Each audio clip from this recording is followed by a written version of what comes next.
ये बाजार से जो आप नमक लाते हैं ना आयोडीन युक्त, ये सब समुद्र के पानी का नमक है।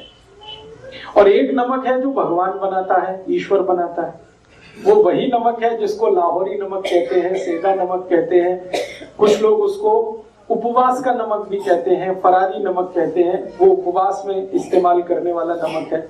दोनों नमक को लेबोरेटरी में जब टेस्ट किया हम लोगों ने, बहुत काम किया इस नमक पे हम लोगों ने, रिसर्च करके, टेस्टिंग कर करके, तो पता चला कि जो समुद्र का नमक है, समुद्र पानी का नमक है, इसमें शरीर के काम आने वाले 3 या 4 ही माइक्रो न्यूट्रिएंट्स हैं। 3 से 4, कभी कभी 3 रहते हैं, कभी 4 रहते हैं। और ये जो समुद्र के नमक को छोड़कर हम सेंधा नमक खाना शुरू करें, पाकिस्तान वाला, लाहौर वाला या उपवास वाला, उसमें 94 तक माइक्रो न्यूट्रिएंट्स, 94। अब आप देख लीजिए फायदे का सौदा क्या है। ये नमक है जिसमें 3 से 4 माइक्रो न्यूट्रिएंट्स हैं, वो नमक है जिसमें 90 से 94 माइक्रो न्यूट्रिएंट्स हैं। तो आप सीधे कहेंगे हमको तो वही चाहिए, वही नमक सबसे अच्छा है। और मैंने इस पे थोड़ा काम किया तो पता ये चला कि जब हम समुद्री पानी का नमक खाते हैं तो शरीर के सारे कॉम्प्लिकेशंस बढ़ते, क्योंकि वो शरीर को अनुकूल नहीं पड़ता, क्योंकि समुद्र का पानी ही अनुकूल नहीं है किसी को। समुद्र के पानी को शुद्ध करने की ताकत तो भगवान और ईश्वर और वाहेगुरु के ही पास है और किसी के पास नहीं, आदमी तो नहीं कर सकता।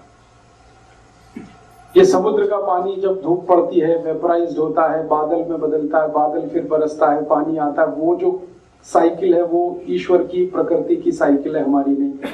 वो ही कर सकता, हम नहीं कर पाते। लेबोरेटरी में कितना भी हम शुद्ध करें वो नहीं आ पाता। और दूसरी जानकारी कि सारे नमक समुद्र वाले ब्लड प्रेशर बढ़ाने वाले हैं। समुद्र के पानी का जितना नमक खाएंगे ब्लड प्रेशर उतना ही बढ़ेगा आपको। और आजकल ब्लड प्रेशर एक कॉमन डिसीज हो गई है जो किलर है, किसी को भी मार डाले। हर दूसरे तीसरे आदमी को पूछ लो तो कहता बीपी हाई है। उसका सबसे बड़ा कारण है नमक जो हमारे घर में है। मैं आपको और एक ऐतिहासिक जानकारी देना चाहता हूं, सुन के आपको खराब जरूर लगेगा लेकिन वो सच है। वो ये है कि ये समुद्र के पानी का नमक हम भारतवासियों ने मात्र 70 साल पहले से खाना शुरू किया है। 70 साल पहले कोई भारतवासी समुद्र के पानी का नमक नहीं खाता था। हम सब सेंधा नमक, आयोडीन के नाम पर।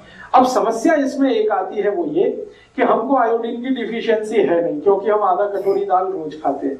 फिर हम एक्स्ट्रा आयोडीन वाला नमक खाएंगे तो आयोडीन जरूरत से ज्यादा शरीर में हुआ तो समस्या आती है। और वो समस्या क्या आती है? सबसे बड़ी समस्या आती है नपुंसकता की। सरप्लस आयोडीन जितना भी शरीर में आएगा आपको लगातार नपुंसक बनाता जाएगा, इंपोटेंसी आप में आएगी। और हमारे देश में ये केसेस अब आने लगे हैं। मैं तो डॉक्टर की तरह से भी काम करता हूं पिछले 12 साल से, और ट्रीटमेंट देता हूं, निःशुल्क देता हूं, फोकट में चिकित्सा करता हूं, इसलिए बहुत पेशेंट होते हैं। मेरे पास ऐसे हजारों पेशेंट हैं जिनकी शादियां हो गई हैं, 10 साल हो गए, 12 साल हो गए, कहीं कोई कॉम्प्लिकेशन नहीं है, बच्चा नहीं हो रहा। मैं दोनों की रिपोर्ट निकलवाता हूं, पति की, पत्नी की, कहीं कोई मुझे कॉम्प्लिकेशन समझ में नहीं आता।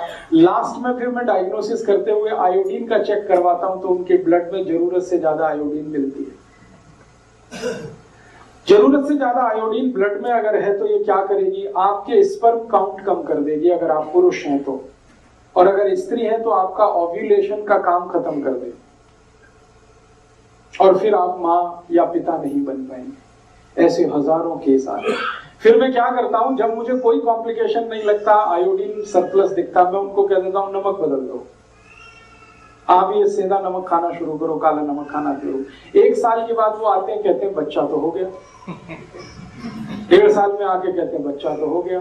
फिर वो मुझे कहते हैं आप तो बड़े चमत्कारी आदमी हैं। मैं कहता हूँ मेरा कोई चमत्कार नहीं है, आप में बड़ी सिद्धि है। ऐसी बातें करना शुरू कर देते। मैं कहता हूँ ये मेरा चमत्कार नहीं, नमक का चमत्कार है। इतनी सिंपल सी बात है। किसी को भी अगर ऐसा लगता है कि उनकी एनर्जी लेवल कम हो रही है, सेक्स पावर कम हो रही है, आप सिंपल इतना ही करो, नमक चेंज कर दो। आप नमक चेंज करते ही आप देखना आप में चेंजेस आएंगे, मिरेकुलस। तो नमक का हमारे देश में आज के जमाने में टीवी का हैमरिंग कर करके, विज्ञापन कर करके हमारा ऐसा दिमाग खराब किया है कि हर व्यक्ति को लगने लगा आयोडीन युक्त नमक नहीं खाएंगे तो मेरा बेटा ऐसा पैदा होगा जैसा उसका टीवी में दिखाते हैं, या आयोडीन नमक नहीं खाएंगे तो मेरा गला ऐसा हो जाएगा जैसा टीवी में दिखाते हैं, दिमाग खराब हो जाएगा। मैंने कभी नहीं खाया, मुझे ना दिमाग खराब है, ना कोई गहरा रोग है, ना कोई तकलीफ है। ऐसे बहुत सारे लोग हैं। तो आप ये विज्ञापनबाजी में मत जाइए। ये तो सरकार के विज्ञापन है और सरकार के विज्ञापन कुछ वेस्टेड इंटरेस्ट के साथ हैं। स्वार्थ क्या है इसमें? नमक बनता है समुद्र का 15 पैसे किलो, आप जानते हैं, क्योंकि उसको बनाने में खर्चा कुछ नहीं है। समुद्र का पानी है, मुफ्त का है, सूरज की रोशनी है, वो भी मुफ्त की है, मशीन कोई लगती नहीं। 15 पैसे किलो का नमक बनता है। अब उसको बेचना है 10 रुपए किलो, तो कैसे बिकेगा? तो कुछ उसमें शिगुफा लगाना पड़ेगा। तो वो बताना शुरू करते हो आयोडाइज्ड है, आयोडीन युक्त है, एक्स्ट्रा फ्री फ्लो है। ये सब आपको बोल बोल के उल्लू बनाते हैं। नमक को एक्स्ट्रा फ्री फ्लो है। एक्स्ट्रा फ्री फ्लो माने वो दाना दाना गिरता है। मैं आपको जो किस्सा समझाना चाहता हूं वो ये, दाना दाना नमक गिरना ही नहीं चाहिए। नमक कभी भी एक्स्ट्रा फ्री फ्लो होना नहीं चाहिए, नहीं तो वो नमक नहीं रहेगा। एक्स्ट्रा फ्री फ्लो करने के लिए पता है क्या किया जाता है? नमक की जो नमी है उसको निकाला जाता है। और नमक की क्वालिटी है कि वो नमी को एब्जॉर्ब करता है। खुला हुआ नमक यहां रख दो, सूखा हुआ, 10 मिनट के बाद आप देखेंगे वो गीला गीला हो जाएगा। वातावरण में जितनी भी ह्यूमिडिटी है उसको वो खींचता है, इसी की क्वालिटी है नमक की। अब वो नमी को निकालने के लिए केमिकल डालते हैं, उसका नाम है एल्यूमिनियम सिलिकेट। और ये केमिकल और भी खतरनाक है। एक तो डाल दिया पोटेशियम आयोडेट जो इनऑर्गेनिक है, ऊपर से डाल दिया एल्यूमिनियम सिलिकेट उसको एक्स्ट्रा फ्री फ्लो बनाने के लिए। ये दोनों समस्याएं हमारे शरीर को बहुत कॉम्प्लिकेशन दे रही हैं। अब मैं आपको एक और जानकारी देना चाहता हूं जो आपको होनी ही चाहिए। यूरोप और अमेरिका में एक्स्ट्रा फ्री फ्लो नमक की जरूरत है, उनको जरूरत है। क्यों? क्योंकि उनके यहां सब्जी बनाना किसी को नहीं आता। वो बनी बनाई सब्जी लाते हैं जो पैकेट में आती है, डब्बा बंद आती है। और बनी बनाई सब्जी में नमक मिला के पैकेट नहीं बना सकते, नहीं तो खराब हो जाती है। तो वो बिना नमक की सब्जी बना के पैकेट में बंद करके अमेरिका में बेचा जाता, कनाडा में बेचा जाता, यूरोप में बेचा जाता। अब उस सब्जी को खाने के लिए जब प्लेट पे डालेंगे तो ऊपर से नमक डालना पड़ता है, इसलिए उनको एक्स्ट्रा फ्री फ्लो नमक चाहिए। हमारे हिंदुस्तान में बिल्कुल उल्टा है। हमारे हिंदुस्तान में ऐसा कोई घर नहीं है जिसको सब्जी बनाना ना आता हो। अमेरिका में ऐसा कोई फैमिली नहीं है जिसको सब्जी बनाना आता हो। वो प्रोफेसर हो सकते हैं, डॉक्टर हो सकते हैं, मैनेजर हो सकते हैं, इंजीनियर हो सकते हैं, लेकिन सब्जी बनाना किसी को नहीं आता। रोटी बनाना नहीं आता, पराठा बनाना नहीं आता, पूड़ी बनाना नहीं आता, कुछ भी नहीं आता उनको। तो इस टेक्नोलॉजी में हम ही मास्टर हैं और कोई नहीं। हाँ, कुछ आता ही नहीं है। वो तो बाजार से पाव रोटी खरीद लाते हैं, डबल रोटी खरीद लाते हैं, उसको ऐसे काट लो, ऐसे काट लो, बीच से काट लो, उसमें कुछ भर लो, खा लो। हालांकि वो बनती गेहूं के आटे से ही है। हम भी गेहूं के आटे से पूड़ी बनाते हैं, पराठा बनाते हैं, ये बनाते हैं। हम 100 आइटम बनाते हैं गेहूं के आटे से। उनको एक ही आइटम बनाना आता है, वो पाव रोटी, डबल रोटी, वो भी सड़ाकर, फर्मेंटेशन कराकर 6-6 दिन सड़ाना पड़ता है आटे को, मैदा बना के, तब वो बनती है। तो उनकी प्रॉब्लम है, सब्जी बना नहीं सकते, दाल बना नहीं सकते, आती है नहीं, टेक्नोलॉजी उनको किसी ने बताई नहीं, उन्होंने कभी ली भी नहीं दोनों की दुनिया के किसी देश से। तो उनको ऊपर से नमक डाल के खाना पड़ता है। सलाद में डालेंगे, सब्जी में डालेंगे, तो उनको एक्स्ट्रा फ्री फ्लो चाहिए। हमारे यहाँ तो उल्टा है, हम तो सब्जी बनाते समय नमक डालते हैं।